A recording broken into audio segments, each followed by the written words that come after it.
Byron, where are you? That's for the old folks. We know who Cecil B. is. That's Cecil B. DeMille, director of Hollywood, way back in the day. That's right. The young folks are thinking, who the hell is Cecil B. What is that? Come over here. Show the desk. Yeah, roll cashier. Are we rolling? Walter Cronkite? Get your specs out, Walter. Don't you know? Hey, who am I to talk? Is that camera rolling? Oh, well, I'll be real good from now on, Mr. Gates. All right, we're rolling? All right, guys, so I know it's a little warm, so I'm going to get right to it. So first thing I want to do is thank everybody for taking the extra effort to drive all the way out here to San Diego to see us and spend Thanksgivings with us. Right. It's a really big occasion, and I'm going to say that Michael Clark is really the catalyst that really started the ball rolling. I threw out a couple invitations, so you know what you guys doing for Thanksgivings. Michael Clark got back to me and says, hey, we coming, we'll be there this day, what do you want us to bring? When Michael Clark jumped on board, I had hollered at Sonny the same day, left a message for Sonny. Sonny got right back to me. He was on board. He said he's going to speak to the family, see who we can get together. And here we all are. If you guys don't know it or not, we are the biggest slice of what's left of us on the West Coast right here today. Oh, yeah. Oh, yeah. We ain't got but a few folks missing. My boys are missing with their families, but they got functions to do over there. But the people that I grew up with, what's left of us is in this room today. Right. Sans, Uncle Bubba, ain't Bert, Deborah, and Red, them guys. Right. But who's left of what we grew up with is right here today. Right. So for me, this is a really, really big special occasion. And I got to say, furthermore, to have my brother here today with his wife is a huge blessing for all of us. I love the dude. And Danny's been misunderstood for a lot of years. In my ripe old age now, I get a better understanding of who my brother really was. And I always took his advice and his counseling in a negative way. So I would defend myself before I would hear the message that he was trying to give me.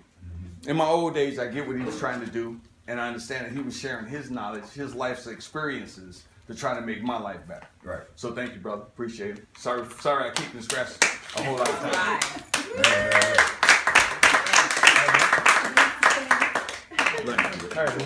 So, Make me cry, bro.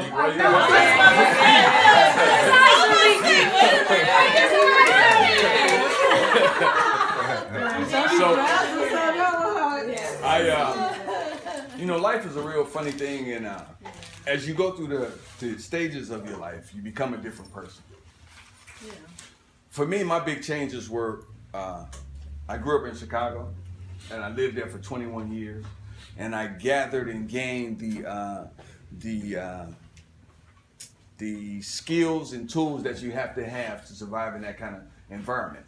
So when I came out to California, I had my brother. He's been out here for forever and a day. He's a different guy, comes from a different world. It took me 30 some odd years to be able to not be Tony from Chicago, but be Dwayne, a man of the world who's seen, knows the differences, and know that just because you grew up in a place and that's what you saw and those were the things that influenced you, if you keep that myopic view of life, then you really are handicapping yourself. So you got to open your mind and listen to new things and meet new people. I'm getting a little bit off where I was going with this, but we've all, as a family, experienced hardships, and we've all had our own tests and trials. Lord knows I've tested it on many occasions, and I've gotten myself in trouble. And I'm just thankful that I've always had Ruby Brown at my back.